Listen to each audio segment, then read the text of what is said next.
A few weeks ago, my friend asked me which DLC creatures were worth actually taming in Ark Survival Ascended, and that question really made me stop and think. Over the past 2 years, Wildcard has released over $100 worth of DLC content which has so many tames in it, and most players still have no idea which of it is actually worth their time. So in this video, I'm ranking the 15 best DLC creatures for Ark Survival Ascended that they've added so far, from classic free tames that we've relied upon for years, to brand new OP creatures that completely changed the game. There are chapters below if you want to skip through the tames that are pay to win. Out of this top 15, there's only 4 creatures that actually cost money. Without further ado, let's get into number 15.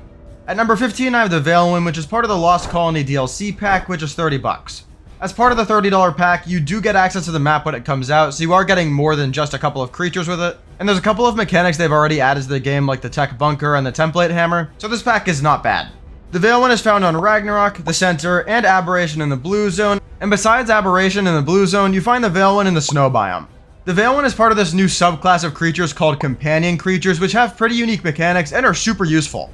Companions are basically a non-shoulder mount that follows you around and acts like a support unit for you at all times. There's a lot of perks Companion creatures have, here's the main ones. You can give yourself slight buffs like health regeneration or speed. Companions are immortal, so you can basically store your important stuff on them throughout the early game in case you're dying a lot so that you don't lose your stuff. You can call them to you with a whistle regardless of where you are on the map, so they can always teleport back to you. They offer a decent additional power output, especially in the early game when you're pretty weak, and that's just really scratching the surface. There is a ton of other abilities for both of these creatures, but I really can't go through all of them because it would just be an entire video by itself. Just know that the reason I placed the Veilwyn right over the Armadago is because I think the Veilwyn is just easier to tame than the Armadago. And although they haven't released yet, there are new forms coming to the Veilwyn with Lost Colony, which I think will make it way more versatile than the Armadago. And the only reason it isn't higher than 15 is because although there is a wide range of pretty useful abilities, nothing is game-changing enough to be higher than these other really strong DLC creatures that are so good that they change how you play at least one map or even just the entire game. At number 14, I have the Griffin, and it's obviously a great creature for a lot of reasons. It's a free creature that's part of the Ragnarok DLC, and it's one of the best mobility tames Ark has ever released because of its combination of really good stats, and its amazing damage output when you use its movement abilities properly on top of the attacks. They also gave you the ability to breed Griffins in ASA, which makes them so much better than they were in ASC. Even though the base stats were nerfed, being able to mutate and get imprints on them is just game-changing. The best ability for the Griffin, though, by far, is the ability to have both 2 people on the back of it, as well as being able to shoot while you're on the back of it. This allows you to fly over basically everything in the game and just knock it out from the air without even needing a trap because you are in no danger while you're flying over the thing. Also, besides only one other DLC creature, which I'll get into much later in the video, it's pretty much the fastest way to get around any map that it's on. So using it for runs when you're not going for really heavy resources, for example if you're going for Wyvern eggs, Silica pearls, or even just farming drops, the Griffin is a great choice. With all those positives being said, on top of the fact that you can go left, right, up, and down with it, so it's very easy to navigate with it, there are some downsides. For example, it doesn't have a saddle available to it, which means it doesn't get the extra armor protection that saddles provide, which is very significant for the strength of a creature. And although it is a really good mobility mount and it's pretty strong, it's not nearly as versatile as most of the DLC creatures on this list. At number 13, I have the Rock Drake, and this was really a toss-up between this and the Griffin. The Rock Drake is of course on Aberration, it's a free creature as well, and it's basically the key that unlocks you to do whatever you want on the entire Aberration map with pretty much no risk. When I was making this video, the other considerations for this Aberration mobility mount slot were the Yeeling and the Cosmo, and I just think the Rock Drake is much better than those two. The Cosmo is really cool and has a nice niche in the game for sure, but I think the Rock Drake provides similar if not better mobility for you while you're on the back of it so you're safer there, and is just generally more useful because it's much stronger. The only reason the Rock Drake is actually down here instead of being much higher on the list too is because they actually nerfed it in ASA and made it so you can't shoot off the back of the Rock Drake. So now all it really offers you is really good gliding and climbing, on top of being pretty strong so you can basically kill everything on the map. Being able to shoot off the back of it made boss fighting so much easier because you could shoot those purple orbs when you're still on the back of the Rock Drake, and it made taming so much easier because you could avoid most threats and just shoot down on them. So after that nerf, the Rock Drake really has fallen off. You still do get the projectile functionality with the tech saddle, but that's so much less convenient. I just think it's a little bit better than the Griffin because it's specialized at being the best option by a mile on one specific map, which is Aberration, but these two creatures are really similar. At number 12, I have the Dreadnoughtus, which is part of the Extinction DLC, and is also a free creature. This is a really unique one on the list because nothing on this list can come anywhere near killing a Dreadnought. With that being said, the utility outside of it being really strong is limited. First of all, while it is powerful, it's nowhere near fast enough or small enough in terms of hitboxes to be useful for anything besides boss fights. and although this is basically a must-have for those Extinction boss fights because of how much easier it makes those, I mean, it literally gets a buff from being around the Titans. It is built for these fights. It's just not capable of doing pretty much anything else in the PvE side of the game. There's really not much else I have to say here. It does come with some other nice abilities like the knockback, giant AoE, projectiles, but in PvE, you literally tame it, fight the Titans with it, and then it's a trophy tame that you're not going to touch for basically anything. At number 11, I have the Lightning Wyvern, and I know in my Ragnarok top creatures video, I placed the Griffin above the Lightning Wyvern, but I think overall, instead of just talking about Ragnarok, the Lightning Wyvern is a bit better. It's part of the Scorched Earth DLC, and you can also find it on Ragnarok and Astraeos, and obviously it's free.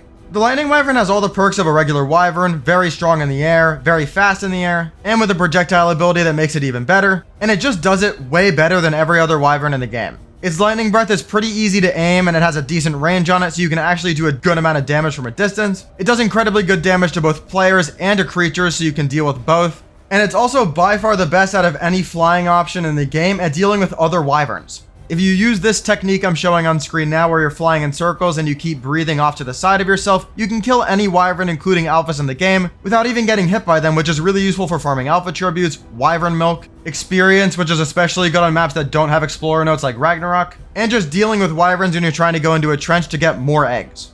Obviously, the Wyverns all have the downside of not having a saddle just like the Griffin, so they're not as tanky as other creatures, but the Wyvern's been a staple in Ark forever. They're obviously all really good, and the Lightning Wyvern, in my opinion, is far and away the best Wyvern in the entire game.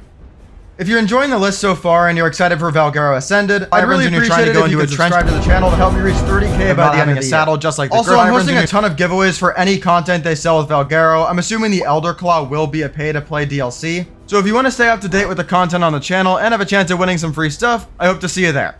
It's the first link in the description. I'd really appreciate it. Thanks. At number 10, I have the Managarmr, and I know it's getting kind of repetitive just talking about every single mobility option in the game, but there's a lot of really good DLC mobility options. The Managarmr is also part of the Extinction DLC, and it's free, and the reason it's higher than the other mobility options is because it's simply stronger, and it's completely unkillable when you're on the back of it if you're paying attention. If you're looking for burst speed from a creature, there is nothing in the game that can keep up with the Managarmr, and although they have nerfed it countless times over the years, it is still incredibly strong. You definitely can't use it to just jump across the entire map in one go anymore because the stamina usage is much higher. And you also can't burst down something from a far distance with incredible damage really quickly because they increase the damage drop off on the projectile. But the Managarmr is still just really impossible to die on, and it's still so fast. You can use it for Element Vein defenses, OSD defenses. You can use it as a mount for low tier Element Vein and OSD defenses to get late game gear early in progression. You can use it to travel around the map at incredibly high speeds, of course, and you can even take advantage of it being really strong with some of the newer content like the Dreadnoughtus. You can actually do what I'm showing on screen now, where you just breath attack the Dreadnought to drag it towards one of these element veins so you can tame it. I mean, seriously, I don't care how strong this giant behemoth of a sauropod is, it is never gonna hit you. It's also really good for the Extinction Caves because you're actually allowed to bring it into those. You can just dash through the entire thing, yet again, unless you get hit by a Purlovia, which is not super hard to avoid because you're so fast, you're basically good, and if you use rare flowers, you're definitely good. The only reason it's at number 10 instead of being higher is because, in my opinion, everything higher than it is much more versatile. At number 9, I have the Reaper, which is the last creature on the list that's either just really strong, really fast, or a combination of both. The Reaper is a free creature on the Aberration DLC, and it's one of the most classic creatures in the game. It's the strongest being on Aberration by a mile. You also have utility outside of it just being a powerhouse, like for example the Dreadnoughtus, because you can jump around on it, and you get a wider range of abilities like being able to knock a bunch of stuff back, use a projectile, and you can burrow it, which means you can hide your really good resources inside of a burrowed Reaper in case you're playing on an official PvE server and you don't want to get griefed. The Reaper does have a couple of downsides, but it is a really good creature for the boss fight on Aberration as well because it actually is allowed to go into the Rockwell fight, and it's one of the strongest methods for beating the fight because they're just so powerful. The downsides include not coming with a saddle, which is mitigated by its natural resistance when there's no light around it. Basically, when it's in the darkness, it's much tankier than when there's light. And its other downside is that there's no utility outside of it being really strong and able to move around the map well, which yet again is going to be a downside for these creatures. The best DLC creatures in the game are all really versatile, so there's kind of a ceiling on how high these really cool, really strong creatures can go. At number 8, I have the Snow Owl. The Snow Owl mixes versatility and mobility really well, but it's not super strong. It's a free creature that's part of the Extinction DLC, and it provides you with a really good healing ability, a fast glide, which means it travels around the map really well, And it also synergizes with one of the best DLC creatures of all time, which is the Gacha, because it produces Snow Owl pellets, which can be used as part of the automatic Gacha farm, which is really useful. I wouldn't classify the Snow Owl as being as good a healer as the Daedon, because the Daedon, first of all, can be brought into boss fights because it's not a flyer. Second of all, doesn't freeze the things that it's healing nearby. And third of all, can passively heal. The Snow Owl either needs you to be on it so you can freeze stuff to heal it, or it needs you to perfectly time a dismount as it starts its heal. But in both of those scenarios, first of all, the range of which it heals is really a lot lower than the Daedon, and it freezes the stuff it's healing, so there is a downside there. The creature is really good, it just has a couple of drawbacks that these newer, really strong DLC creatures simply do not have. At number 7, I have the Dreadmare, and the Dreadmare is a really unique one.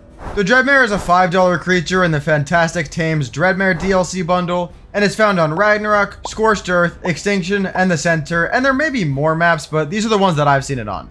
The Dreadmare has a couple of magical based abilities which are pretty cool. It has a glide ability like a lot of these other DLC creatures, so it's really fast, and it has some really decent stats, so it can definitely hold its own. With all that being said though, the best ability on this thing, and the reason it's on the list at all, is simply because of how good the Black Hole ability is. This ability is so good that it's not even worth me talking about the other niche mechanics it has that can be somewhat useful sometimes but aren't super great. Let me just explain why this Black Hole is so good. This is basically a way for you to cryopod a creature that's around you based off drag weight, not weight on the creature. And when you cryopod that tame, not only does it keep whatever's on its inventory when it goes inside the Dreadmare, but it also doesn't even take up weight on the Dreadmare. So let's say you have a fully slot capped gas bags, for example, which is a really good creature to pair with the Dreadmare. I'll explain why in a second. And there's hundreds of really valuable items on it, and you want to transport it back to base. You can simply black hole the gas bags inside the Dreadmare. It won't cost any weight on the Dreadmare, and you can fly back to base at high speeds. Yet again, you can do glides, which means the Dreadmare is pretty quick, without being encumbered at all, and then just put your gas bags back out of the Dreadmare, and you have all the loot at your base. It is worth noting that you can give these creatures cryo sickness by using the Dreadmare ability on them, but that's literally the only downside with this. It's best paired with creatures like the gas bags because the gas bags has a really good weight stat and a really low drag weight compared to its weight stat. But if you do level the Dreadmare's weight stat, you do get to increase the max drag weight capacity for the Black Hole, which makes it even better because it just makes it applicable to a wider variety of tames, and the ability is so good that the more options you have, the better it is. At number 6, I have the Bison, which is a part of the Ragnarok DLC, is a free creature, and is this high on the list because in my opinion, it just offers something that nothing else in the game does.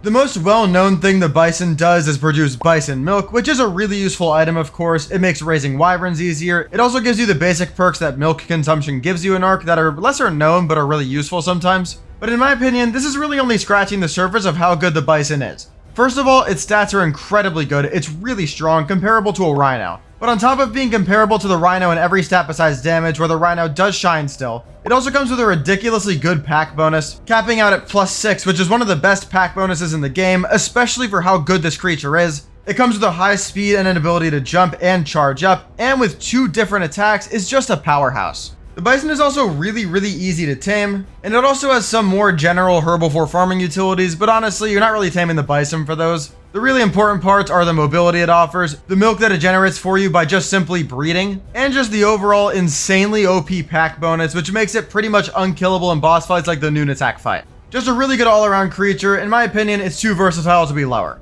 At number 5, I have the other fantastic tame, the Pyromane, and this is also $5. You can find the Pyromane on the Center, Ragnarok, Astraeos, and maybe Scorched Earth. The internet says Scorched Earth. I haven't seen it there personally, but you can definitely find it on those other 3. The Pyromane is just a really strong creature because it's basically the Shadowmane brought back to the game much earlier in the timeline. Generally speaking, the way Ark Evolved worked is they kept adding stronger and stronger creatures every single map, and Genesis 2 notoriously had a lot of really OP creatures, especially the Shadowmane. So the fact that they brought back the Shadowmane with even more utility in the Pyromane this early in progression, there was no doubt that this was going to be really strong.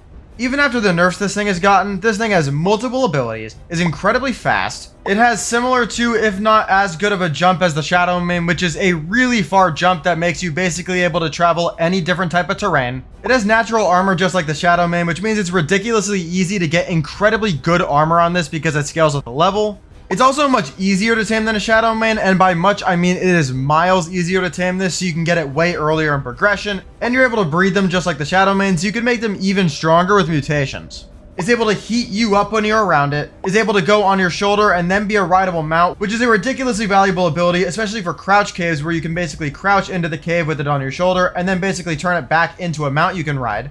It's also just ridiculously strong. It's fast in both the water and on land. It is literally a fire dog and it's fast in the water. Why is it fast in the water? I don't know. But what it really boils down to is this. The ability for it to toggle between being a shoulder mount and a rideable mount is game-changingly strong, and they could nerf this thing 3 more times and it would still be in the top 5. At number 4, I have the Gacha, which I mentioned previously in the video. It's part of the Extinction DLC as well. It's a free creature, and it's the most unique creature on the list.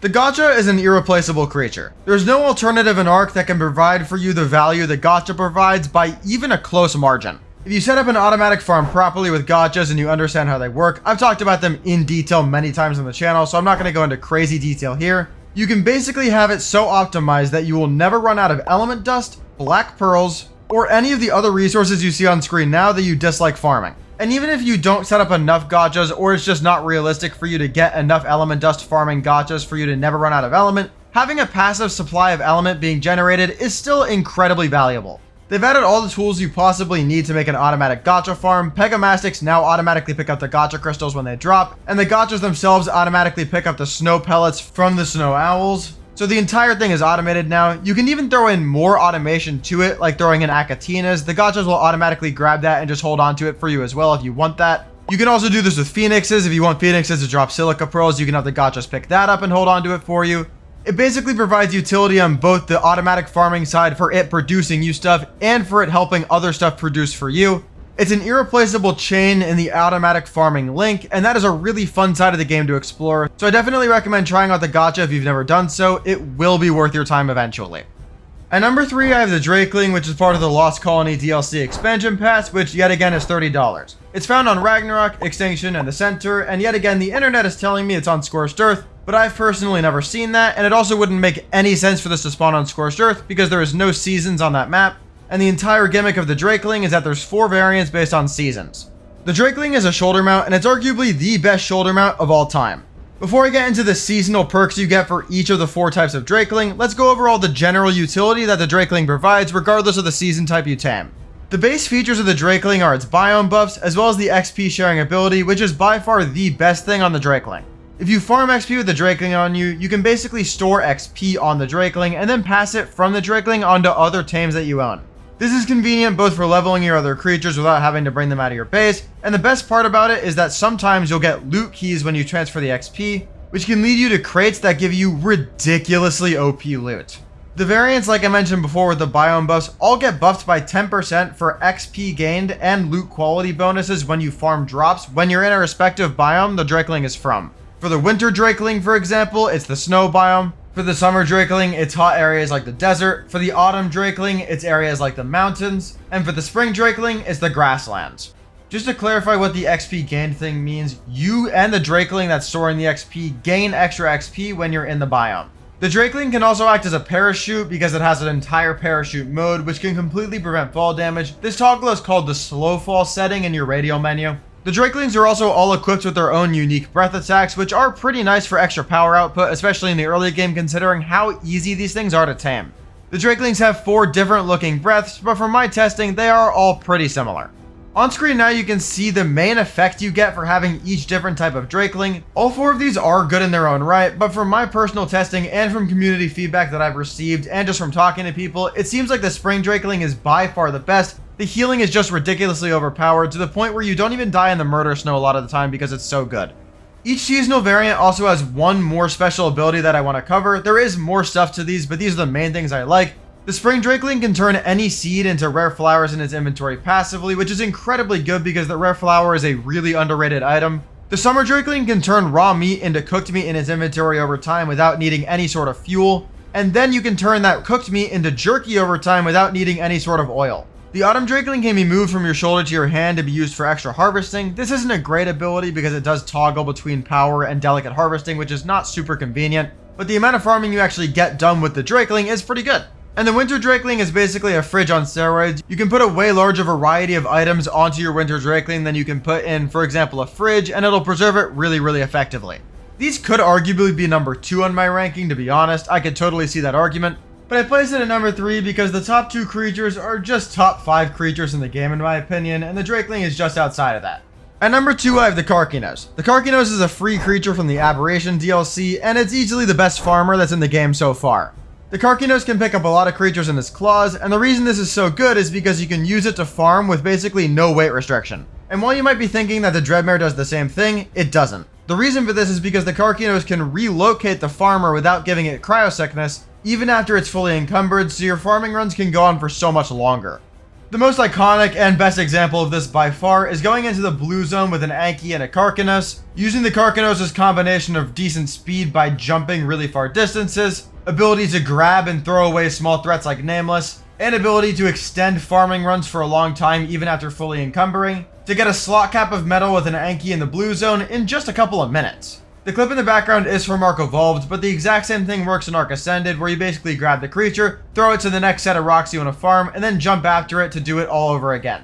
This is a much faster process with 2 players, 1 player being on the Anki and then just dismounting right before you land every time so you never take the fall damage from getting thrown, and the second player navigating on the Karkinos, dealing with threats and throwing around the first player. But even in single player, being able to throw your creature around on slot cap and just get an insane amount of resources every single run is really efficient, and is something only the Karkinos can offer, and farming is the most important thing in Ark, so it's really high on the list.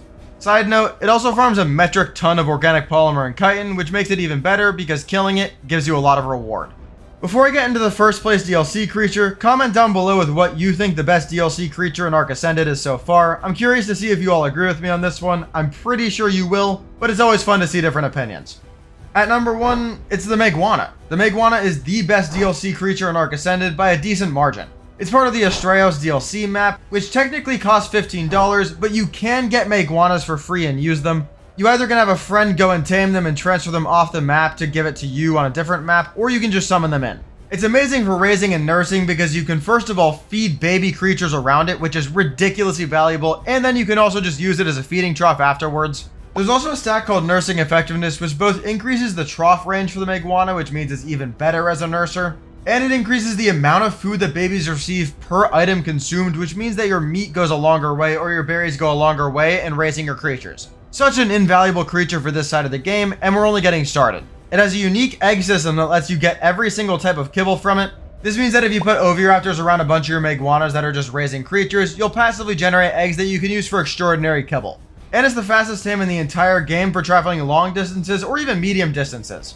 It can swim, it can glide, it can jump. If you understand the movement tech on it decently well, you're able to outclass everything else that Ark has to offer by a mile in terms of movement. You can also hover, which makes it really good for vertical caves like the Tech Cave on the island or the new Lava Cave on Astraios. And a really underrated feature about the Maeguana and the Maewing is that it can farm berries insanely well. It's also incredibly easy to tame with billboards and a few pillars with a ceiling, so if you take advantage of this being amazing the entire time you're playing, it's even better because it's so easy to tame. To put it simply, on a map where you're given a free tech suit when you spawn in, the first objective is to tame a Maewing. I know this is an AIC explanation for Genesis 2, but it just goes to show you how game-changingly good the Maewing and the Maeguana are. Well, that's my ranking of the best 15 DLC Ark Ascended creatures. Hopefully it helped you decide what you want to spend money on or what you want to spend your time on taming. Thanks to my members for supporting the channel. That video I've been mentioning is going to release around the middle of October, and I'm really excited for you guys to see it. If you enjoyed the video, click the video linked on screen now where I list off the 20 most valuable non-DLC creatures in the entire game. I'll see you there. Peace.